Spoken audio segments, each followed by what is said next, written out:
Hello, my name is Ruslan, I'm from Russia and I still trying to make my YouTube channel where I watching some video from India, some video about India and make my reaction video. Today I will watch interesting video. The name of this video: why you should be worried about India's global takeover. Okay, let's start our video.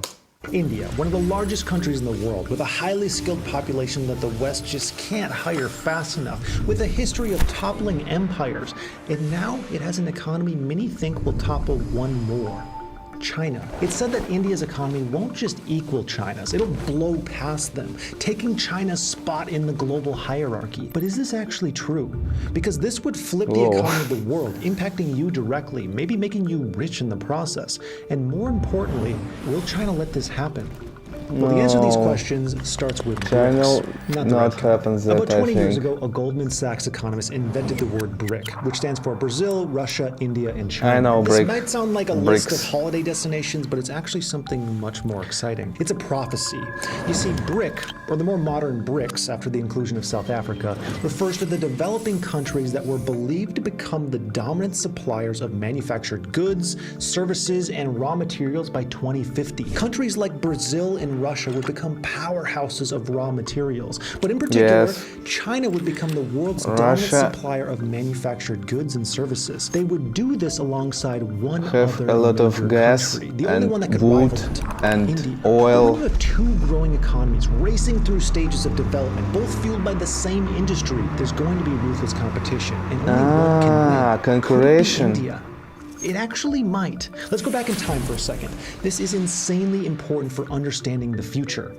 But first, let me tell you about my membership group, Finova. It's like OnlyFans, but instead of incels, it's investors. There you get access to additional videos. OnlyFans investors? Not that kind of video. Investment research, trade signals like this, and live coaching every single day. Sign up below and get 7 days free. India, to put it lightly, has a crazy history. One of the oldest inhabited regions on Earth, going back to tribes that are over 250,000 years old. Wow. The ancient civilization spent centuries divided between states and kingdoms. This lasted until around 600 BC, when it became engulfed by the Persian Empire. At the time, this was one of the most dominant empires in the world. Even the Greeks knew they were no joke. So India stayed under Persian rule for quite a while, and that is until a 25-year-old came walking along and he wanted to change everything. Alexander the Great cut a path through the Persian Empire, making his way to India, where he tried to make it part of his empire. But it wasn't as easy as he thought. Alexander's men were sick of conquering the entire world, and the Indian armies he fought had a secret weapon nobody was ready for.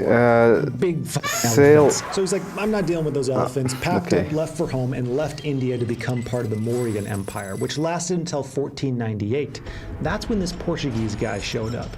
He's kind of a big deal because he initiated trade between India and Europe. But most importantly, the British Empire got involved. They dominated India's trade and economy for years, profiting off of the back of its enormous resources and manpower. Well, they sat back and played cricket. Now, India's story could end here, but if you know your history, then you know what happens next. Gandhi happened. Gandhi helped to non-violently slap the British Empire out of India, and the country finally gained its independence in 1947, free from empires and conquerors, free from kings, free to run itself and seize its destiny, a free, democratic country. And with this fertile ground for economic growth, the story ends. Okay, not exactly. You see, just as India has a crazy history, it's also a bit of a crazy place. It's a melting pot of religions. It's home to over 1.3 billion people, bursting the country at its seams with population. The only country that compares is, you guessed it, China. But India will take that crown pretty soon as well. But all these factors, population, diverse religion, and a relatively young democracy, come with problems that still need to be solved. For example, the country is rampant with widespread inequality. The IMF actually reported that a quarter of the population lives on less than $3.2 a day. Violent religious tensions explode all over the country, and it has growing rivalries with its bordering nations, one of which, you guessed it again, China. Yes. So while India has escaped its history and seems poised to explode in growth, is it actually safe to invest? Or are there too many problems holding it back from turning it into the true China slayer? Every investment has its risks, and when investing in a country, there are a lot of factors to consider. A stable government, a population that isn't rioting, and avoiding open warfare are always pretty good things to take a look at. This is why Iran and Russia and Kanye are being avoided like the plague right now. They operate in a way that's perceived as untrustworthy for investment, and that's just kind of bad for growth. Yes. For a country to reach its potential, it A needs lot to be a of countries place that don't love companies can just do business freely. invest to which Russia really comes down to two factors: because politics of war. and economics. Yeah, boy. When it comes to politics, you really want your country to have a clean bill of health. But when it comes to India, you run into a few problems. Until 1991, India had what's called a command economy, which is just kind of a nice way of saying the government controlled everything. All investment, all means of production. It was far from ideal. However, in 1991, India started a process of liberalization. This meant having more private enterprises, innovating and competing in the market. And that's when things really took off. And this is great, but many think it could be better. If it were better, it would attract even more investment dollars, they say. But what exactly is wrong with India's politics today? We'll take the current Prime Minister Modi. In 2016, he decided overnight to just cancel their highest paper value currencies. These 500 and 1,000 rupee bills were simply taken out of circulation. Why he did it? Poof, gone. The idea was to fight black markets and counterfeits. And it's important to note that if an average citizen legally held this currency, they were able to go to the bank and swap them out. The value wasn't totally gone. But the trust issue still harmed the economy and cut growth for a while, and there's more. India has big corruption problems, and the government is blamed for it. It's so bad that according to The Economist, the democratic status of the country is actually decreasing. Not ideal if your country is trying to beat big bad China. Now let's see the other factor, the economy. We don't Economically, have democracy. India is like Ronaldo at the They beginning of his career. In fact, we got bad news for King Charles because India just replaced Great Britain as the fifth largest economy in the world. India's GDP grew by 40% in the past 7 years. 40%. They're simply titans when it comes to pharmaceutical, chemical, and electrical manufacturing. Tech giants are flooding to India. Even Apple is shifting its production of iPhones from China to India, a clear sign that the country is growing and desirable. Yes. So despite some political tensions and a lot of corruption work that needs cleaning up, India seems to be a pretty solid investment. And real quick, I want to touch on the pros and cons for a second, because you might hear me say solid investment. How could you say that when there's obvious issues? And here's the thing, when there's zero risk, then investment returns are priced down to essentially zero. Everyone wants zero risk. Any investment with the potential for a high return is going to have risk. The key is finding areas where the returns outweigh the risks. And this brings us to the crux of this video. India is growing, but is it growing enough to overthrow China? China's the only state that's managed to beat India's growth. It's a country built on an economy and ideology that's so strong, even easygoing dudes like Putin would back off. And its ruler just solidified his power, which puts China's economy in a pretty firm place.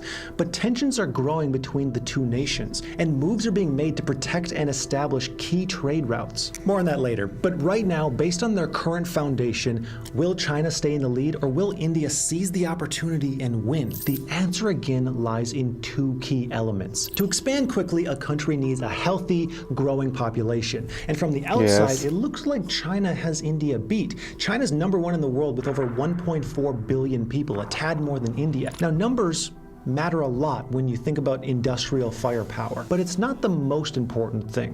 What matters even more is the age of population. The Chinese population is declining and getting older quickly. This is something that happens in industrialized countries, especially ones that institute insane reproduction policies. And here's where India takes a decisive lead. You see, in India, almost half the population is under 25 years old. It's one of the youngest in the world. Not only that, but it's part of India's culture to get into tech, which means the country has a young, energetic workforce that's trained to do work in one of the most demanded industries in the world. So young, young is just me, because I'm 33. Higher costs. And the story doesn't end there. China has invested since the 80s at a speed that no one saw coming and managed to build an amazing system of infrastructure. Cities, public transport, airports, factories, everything. In a weird way, that's probably been helped by China's political system, which dominates pretty much everything in the country, right down to people's day-to-day behavior. Now, I'm not supporting that level of control, but they did get things done pretty quickly and lifted hundreds of millions of people out of poverty. Meanwhile, India is a whole different story. While India isn't on China's manufacturing level, the country managed to build a sort of invisible infrastructure, particularly its investments made in IT and tech. To give you an idea, India has 100 unicorns. These are startups that are worth more than $1 billion. This is third only to the US and China. Not only that, the IT sector is so strong that a lot of Indians are becoming CEOs of the most advanced companies in the world. Google, Microsoft, IBM, Twitter. Wow. Well, you get the point. If I was China, I'd be pretty scared because, well, they've got manufacturing on lock, which is an incredible economic foundation. Their population doesn't have the youth and drive of India's, and India's loving embrace of the tech industry is only going to propel their growth further, cementing their name as a titan of the future, which is probably why China wants to stop them at all costs. Now, if you're a degenerate, and I say pearl necklace, then you probably have a particular image in your head. But when it comes to India and China, pearl necklace means something much more threatening. The string of pearls theory suggests that China's encircling India like a python and its prey. China's taking control of ports across the Indian Ocean and key waterways like the Strait of Mandeb. Combine this with the development of the China-Pakistan Economic Corridor connecting trade in the region and China's Belt and Road Initiative, this effectively allows China to form a trade circle around India. This means control of India's power, trade, and freedom. And like a string of pearls, when tightened, strangles the victim. This all suggests that China is taking India's power very, very seriously. But India isn't about to take this lying down. They actually have a strategy of their own. Because you know what's better than a pearl necklace? A diamond necklace. Countering China's move, India is expanding its naval bases to key locations around the world and improving relationships with strategic countries, even going so far as building relationships with Mongolia, north of China. This allows India to counter China's string of pearls by encircling the country on an even grander scale. This ambitious plan puts India in an incredible defensive position. They actually gain crucial control over the Malacca Strait, limiting China's trade across the Indian Ocean and Africa. So in short, if China wants to fight, India's game. India's ready. There's a lot of unknowns when it comes to India versus China, but if I had to bet, I'd say India comes out ahead. They're younger, hungrier, and have great relationships with Western countries. From here, you might be wondering how to invest in India. And the easiest way to do it is to buy an index fund that tracks top-performing Indian stocks. The first ticker is INDY. This is a fund that tracks the 50 largest companies in India, giving you exposure to the safest assets in the country. If you're interested, simply go on a stock brokerage, search INDY, click... Now this is marketing. I understand it. Okay, it's interesting video. This guy talk about economic growing India. I think he talk about that because he want to marketing some mobile apps or something. He's marketing something. I understand that. And this is important. He talk about BRICS. I know BRICS in Russia, in government TV. A lot of people say about BRICS, they say it's our friends, China, India, Brazil, South Africa. But I don't know about politics, economics. I feel our life in Russia not be better. They say your life better, the better and better, but I don't feel it. And I don't know how in India situation. I think these economists and politics, a lot of them who speak about that in internet, in TV. I think they don't, a lot of them, they don't do something. They love to speak. Not all of them, but a lot of them. And I don't understand, don't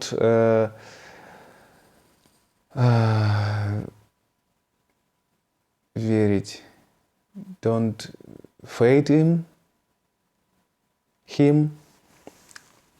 I don't faith to him. Because I think video like this is marketing video, and this is like a Netflix serial.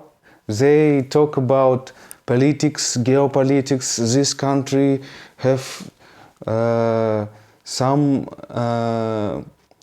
guarding and some power, and this country have this way, this strategy, and all of the day he talk about that, and this is never stop. It's interesting. I interested maybe 5 years ago in Russia, Russian politics. And now, but in this day I understand this is not, it's not developed me, because it's just talk, just like a Netflix serial. I see it, it's interesting, it's like a narcotic. But when I understand that this is like a narcotic, I don't use it, because it's interesting, but it's not good to me, I think. But it's very interesting. Interesting how we be living in future. What country be a first economic, be a first in technology, and citizens of countries love country where they born, and he watch and think, I want to India be first, I want to China be first. Chinese people think, I want to China be first. USA people, I want to USA people country be first. And our Russian people think the same. Indian, a lot of, not all of this, all of the people, but a lot of people. And this is like, I think it's like a fuel to some organizations to don't develop one people. When it's just my opinion, I think video like that don't develop me. It's very interesting, like a Netflix serial, but it's not developed me, I think. But it's very interesting. I love India, I love all the countries, but some systems in some countries, I think, bad systems. I don't love our Russian system. I love our country, but I don't love our system. And system like all of the system have a good